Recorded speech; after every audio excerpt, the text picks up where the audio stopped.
I know everyone gives the eventers a hard time that we're all jack of all trades, but our horses are I think, the best athletes out of any discipline.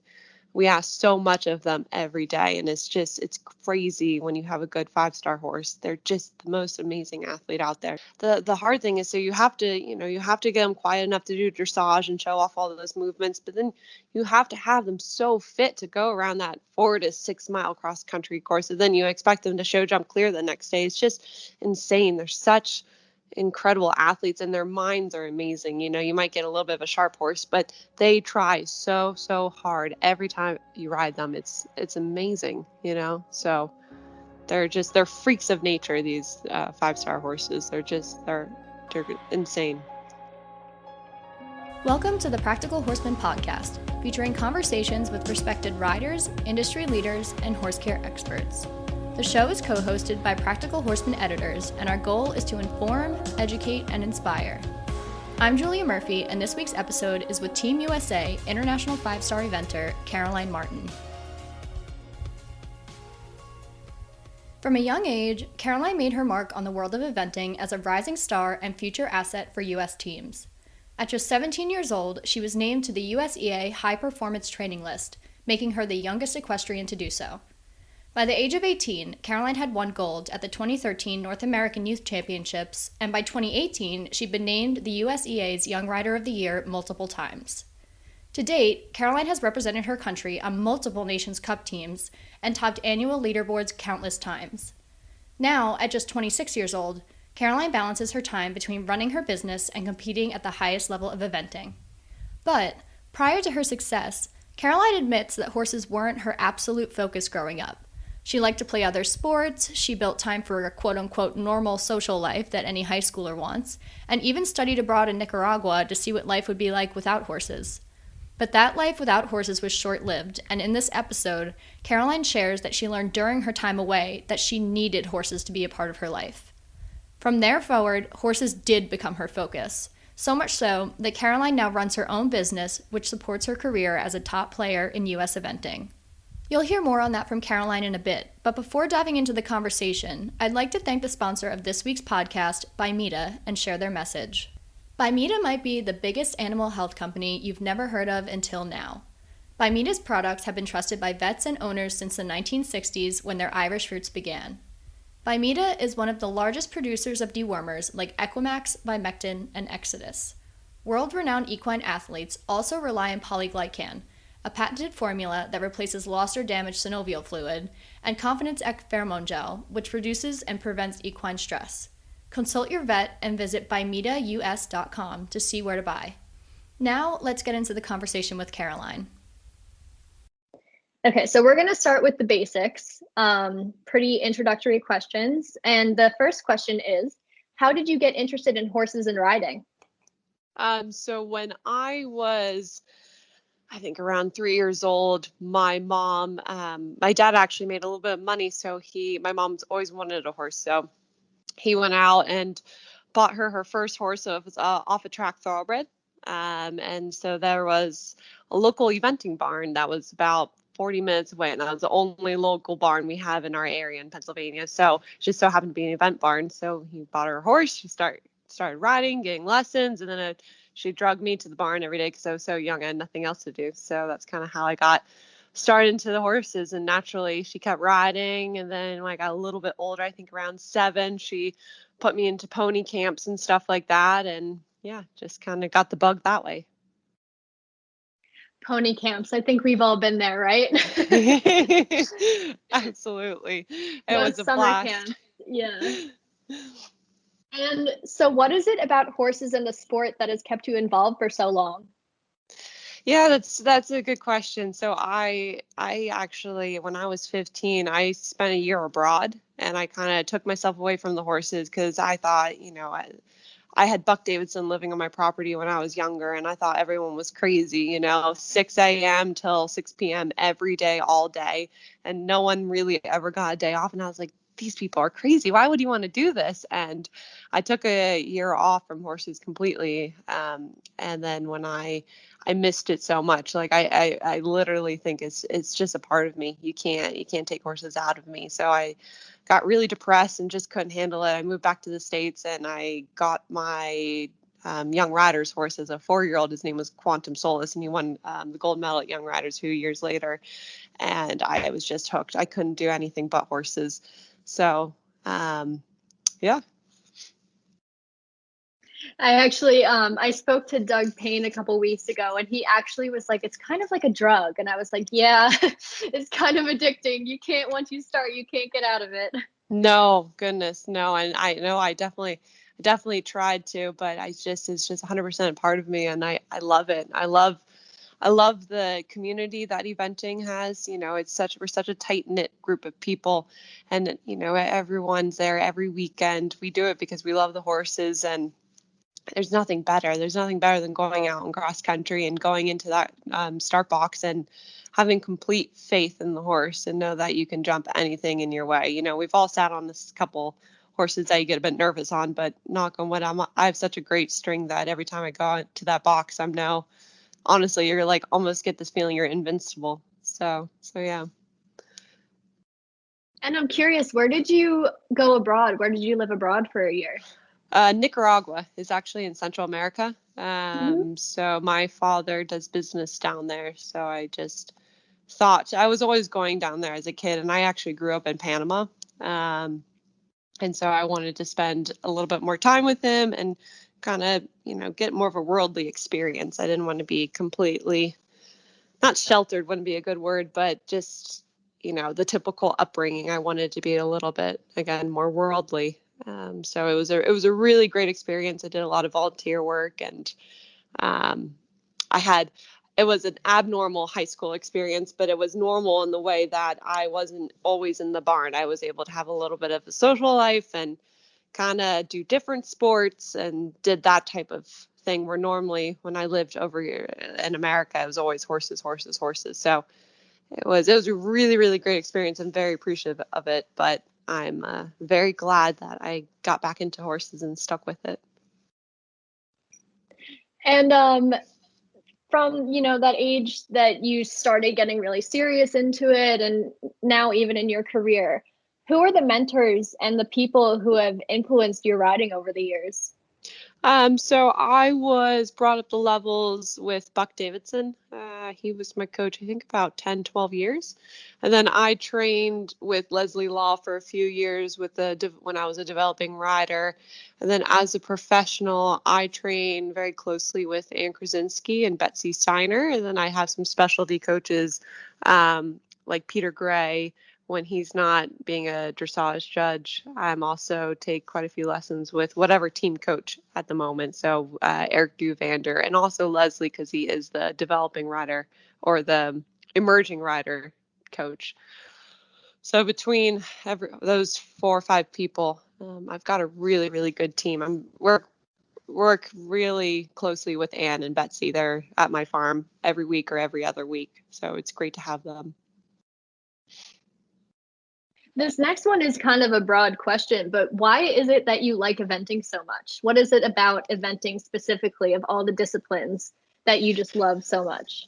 Yeah, it's just I grew up with it. So, my mom, it was just so happened, it was just chance that we were close to an eventing barn. And so I was just around that and kind of got thrown in that way. And I'm a little bit like, I love the cross country. I love how aggressive it is.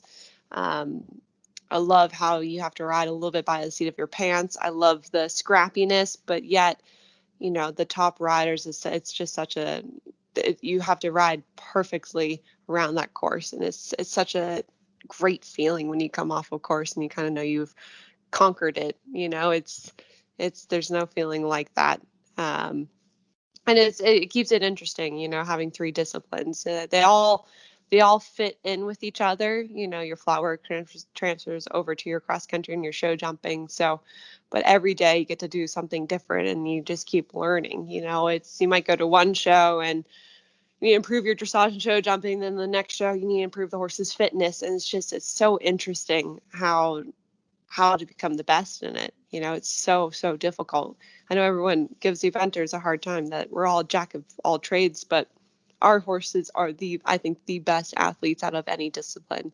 we ask so much of them every day. And it's crazy when you have a good 5-star horse. They're just the most amazing athlete out there. So yeah.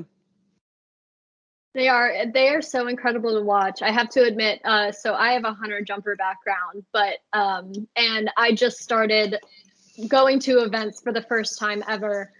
Kentucky last week was my first time ever going to Kentucky, and just being out there and watching what these horses can do. Like, I always respected the horses and the riders, but like seeing it in person, it's just absolutely incredible. And like watching you out there, watching everyone out there, it's just what these horses can do. It's absolutely mind blowing.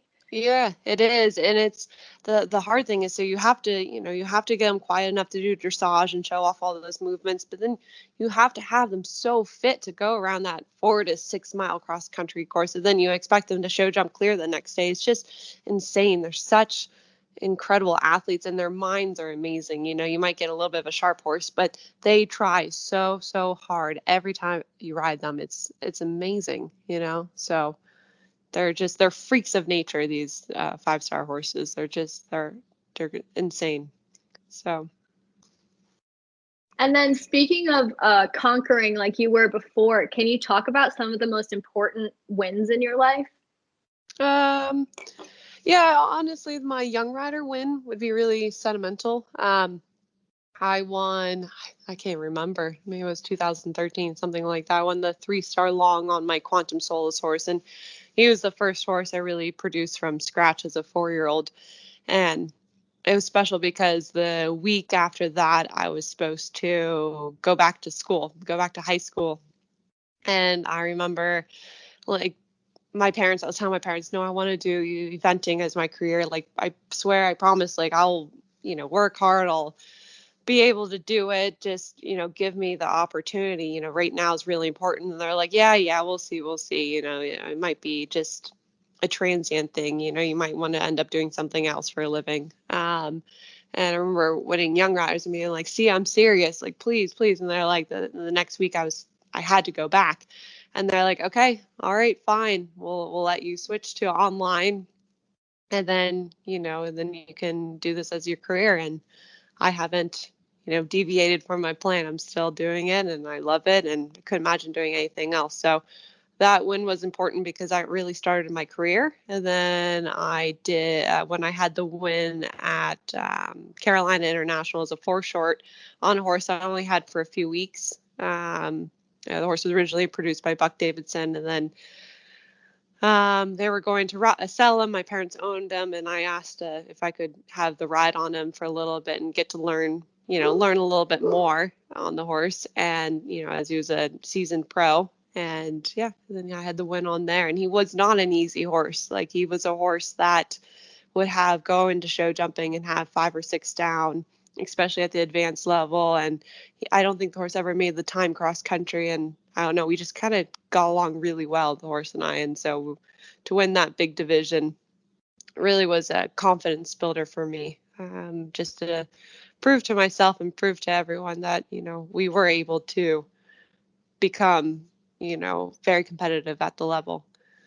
On the topic of horses, and we talked about influential people, can you talk about the most influential horses in your life and in your career?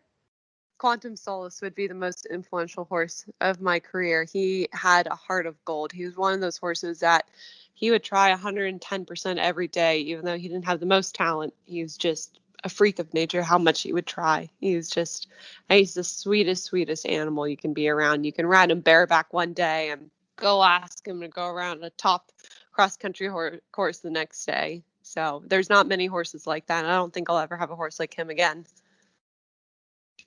What was his personality like?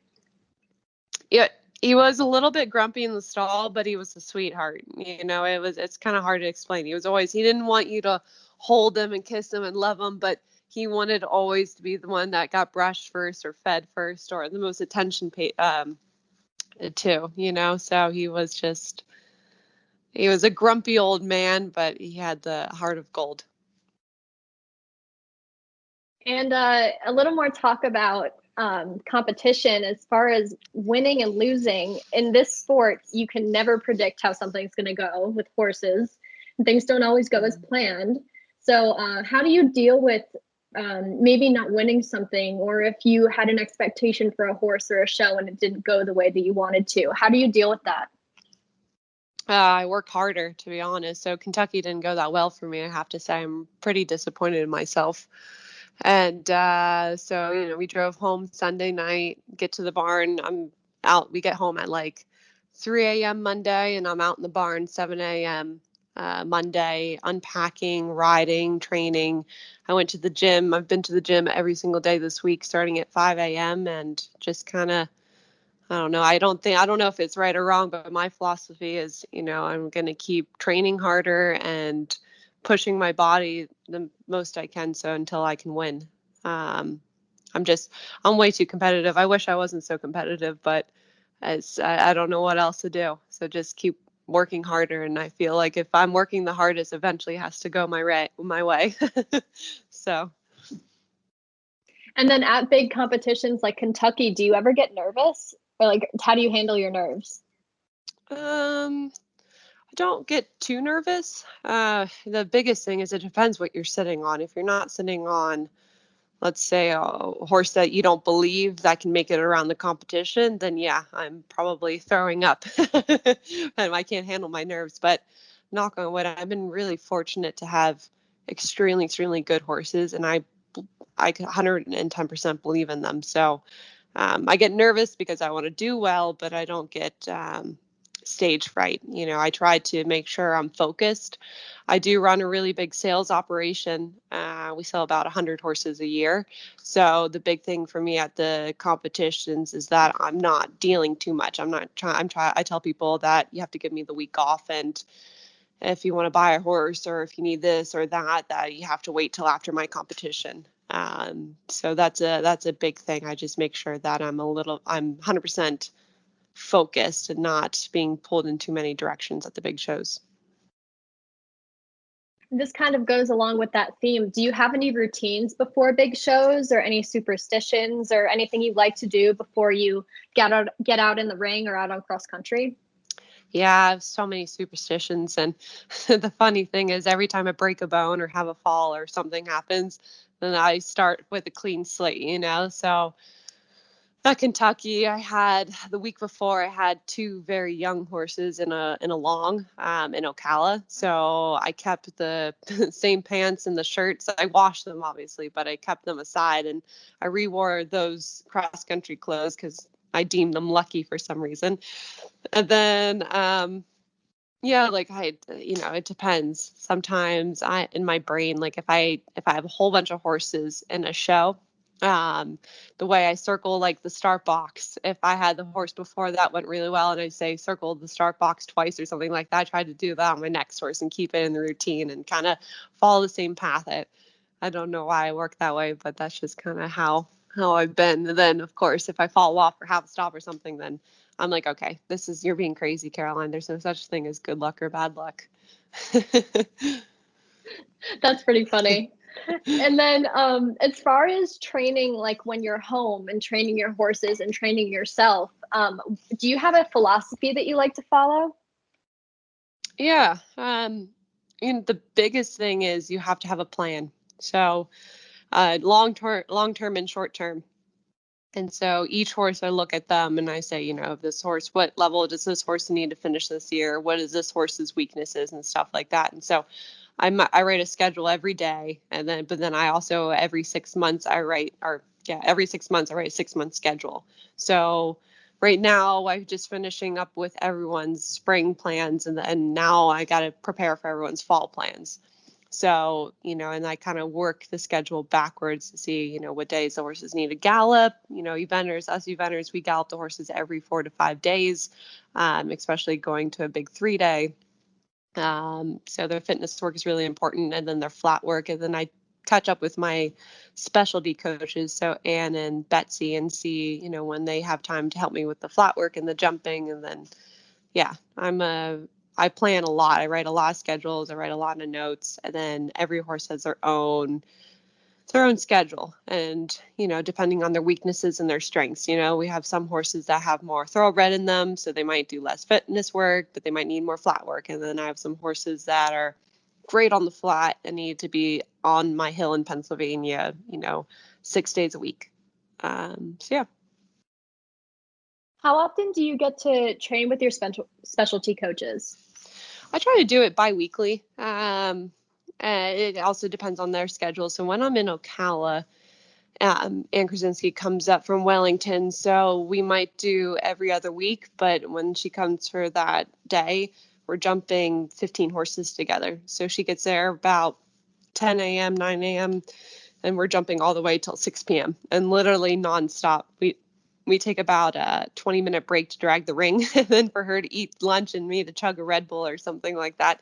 And then we keep training. It's very intense. And then when I'm up here in Pennsylvania, she's only about 30 minutes away from me, so we get to see each other more, and I can kind of bring a few horses to her place, and then she'll come over to my place and train me on a few, and that's a bit easier. And then same with my dressage coaches. We actually do more twice a week because we spread it out. We might, or twice a week, and we'll do about like 3 or 4 horses each training day. And then they might ride the horses or I might ride them. So yeah. Do you teach students? I do not actually. So the way I structured my business is that I do sale horses. And then I run this wholesale operation. So that honestly takes the time out of my day where I don't have time for students. And honestly, I'm not a very good coach. It's very impressive what the coaches do. They're really good at kind of telling everyone, how to tell them how to do stuff. And I just, for some reason, I lack the ability to communicate, but with the sale horses, I've got really great connections. So that's how I am financially support myself, is finding these horses and working. I work for Paul Hendricks and Emil Spadone. And so they source the horses and I just find them their new homes. When you are riding those horses and riding your horses, do you have any favorite exercises or type of work that you think is important in your ride? Most important thing in my ride, to be honest, well, there's two.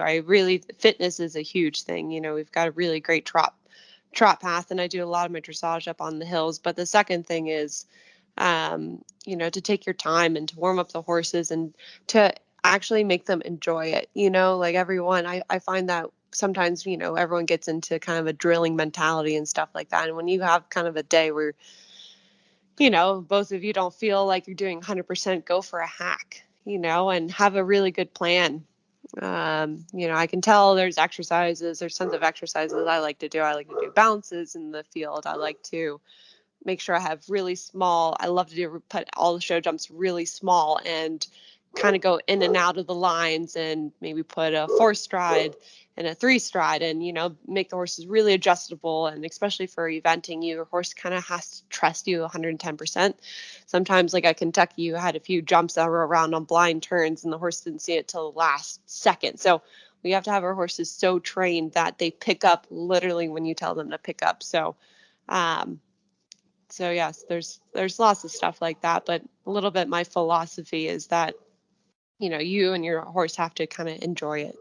So if either of you are having a bad day, go for a hack and kind of be grateful of the little things. And that, like you were just saying, that trust out on cross country is such a big deal because the horses, it could be that last stride before they see the fence. And what do you do to build your horse's trust and to build a relationship with them?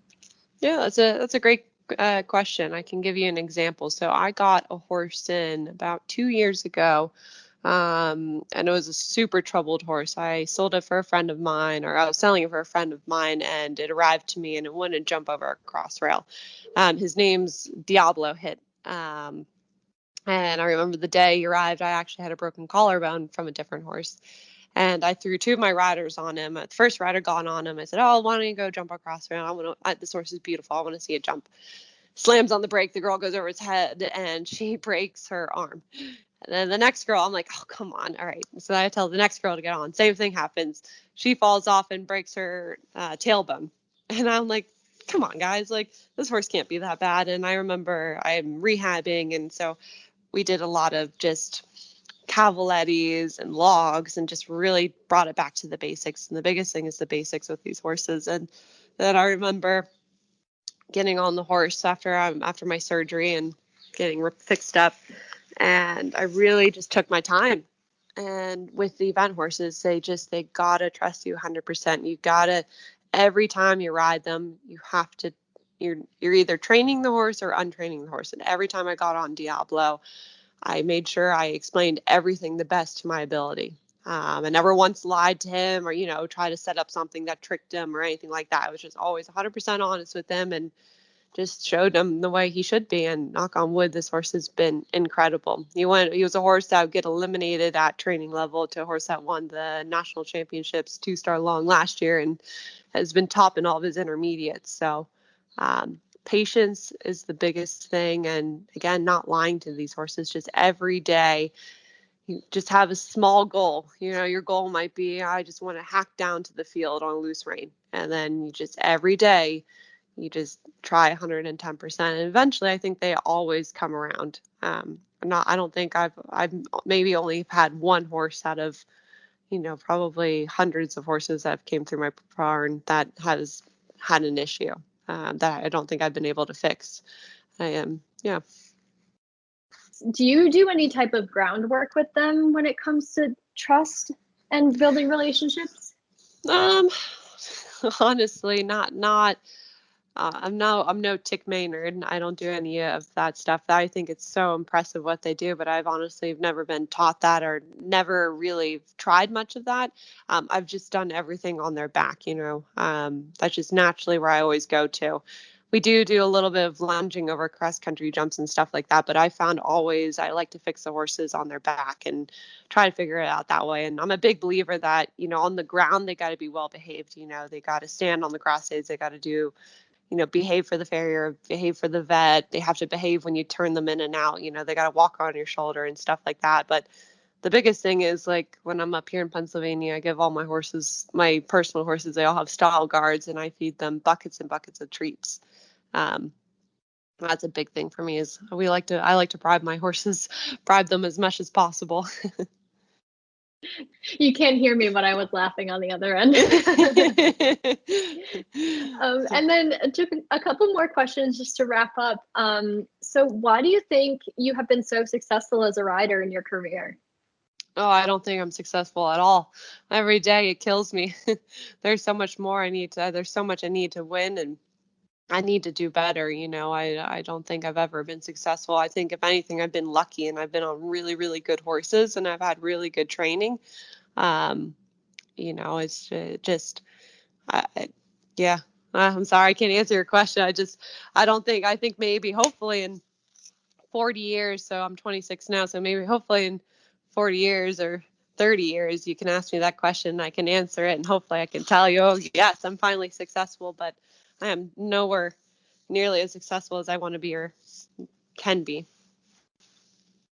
Well, I think a lot of people would disagree with you, but I also will keep that in my notebook for in 40 years when I talk to you again. I'll ask you how you're feeling.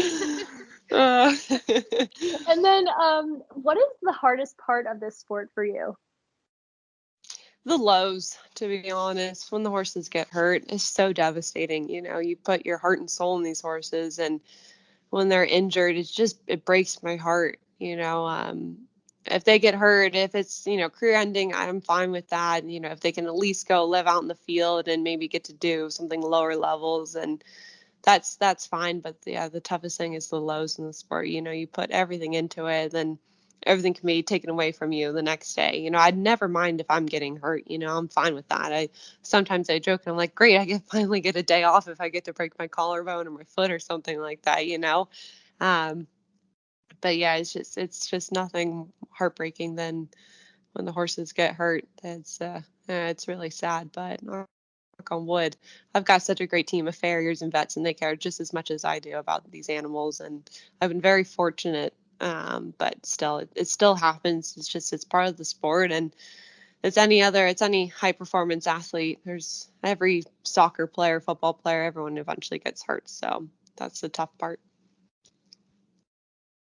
And then speaking of, your horse's care and veterinary health and nutrition. Can you speak a little bit more about that? Like, do you have any specific healthcare routines that you like to follow with your horses?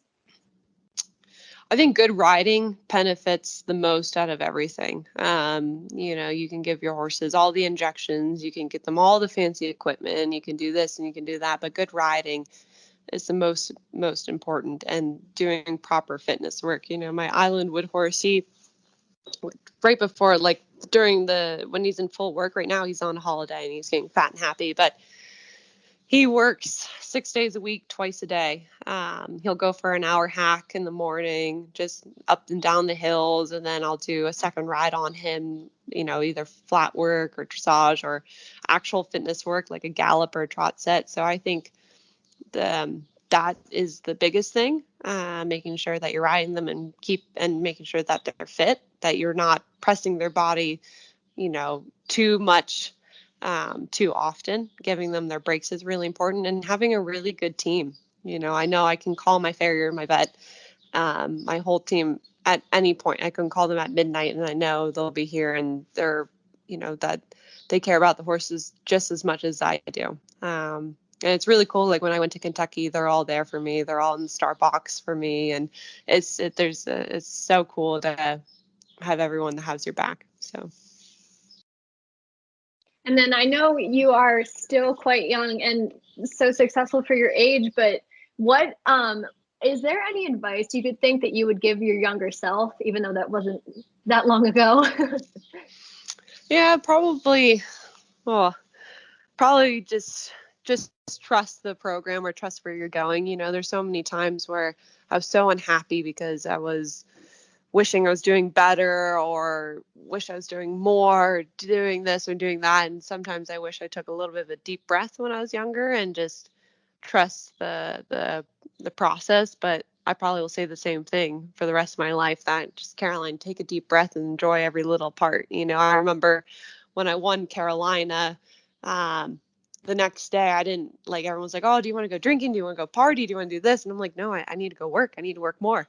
Like, it's just, I can't ever seem to take a break and just kind of enjoy it. So I definitely need to figure out that part, but yeah.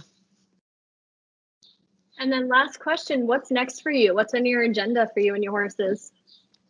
So I have this new, very exciting horse called Vominos. My friend Kelly Hutchison got him for me, and she sent him over from Ireland, and I'm going to take him to his first 3 short at Horse Park of New Jersey. And then he's going to that'll be his second intermediate. And then I think I'm going to go take him to the 3 long at Virginia, along with the very exciting young horse called Redfield King Especial. He's owned by Paul Hendricks, Emil Spadone, Gail Davis, and Derek Shrine. And he won the 5-year-old class last year. And so he's going to go do his first 2 long. So I have a whole bunch of really exciting young horses. It's like my favorite part of the day is riding these young horses and teaching them things. I remember when I got King last year and he jumped his first log. I love doing that type of stuff, and then taking them to their first long and seeing how they react after that. And I just love it, love it, love it, love it. So I'm really excited to take these young guys out. And yeah, that's the thing I'm looking most forward to. And then my fiance keeps bugging me and telling me we need to plan our wedding. So I need to take a break and organize that as well. Oh, well, congratulations. I didn't know that you were engaged. That's so exciting. Yeah, thank you. Yeah, being more exciting. I keep telling him, I'm like, all right, if I get 1 week off, I promise you I'll plan. And then it's just horse show after horse show after horse show. We're just, again, like Doug Payne said, we're just drug addicts. Famous last words. When I take a day off, when I take a weekend off. Mm-hmm. Well, thank you so much. This has been fantastic. And I really appreciate you just taking the time to do this. And I know our listeners are going to love it. Awesome. Yeah, no problem. Thanks for having me. And I do want to add, I couldn't have my business. I couldn't have my business without my, it's hard. I don't know how to describe her. Maybe I'll just call her my work wife, but I have a partner, Casey McKissick, and she's been with me for the past 4 years, pretty much ever since I left all my coaches, and kind of moved out on my own. And I couldn't have this without her. So I just want to give a shout out to Casey. She's there all day, every day. She was my groom at Kentucky. She's here watching me get bucked off one of my young horses this morning. She's always been my rock. So just wanted to throw a shout out to her. And I think it's really important. Every upper level rider has to have someone like that in there. I feel like anyone who has a business has to have someone like that in their program. You got it. Well, thanks so much, Caroline. No problem. I'll talk to you later. Thanks for listening to this week's episode with Caroline Martin, and a big thank you to the sponsor of this week's episode, Bimeda. Learn more at bimedaus.com. You can subscribe to the Practical Horseman podcast on Apple Podcasts, SoundCloud, Stitcher, or wherever you listen. While you're there, please rate and review the show. I'm Julia Murphy, and you've been listening to the Practical Horseman podcast.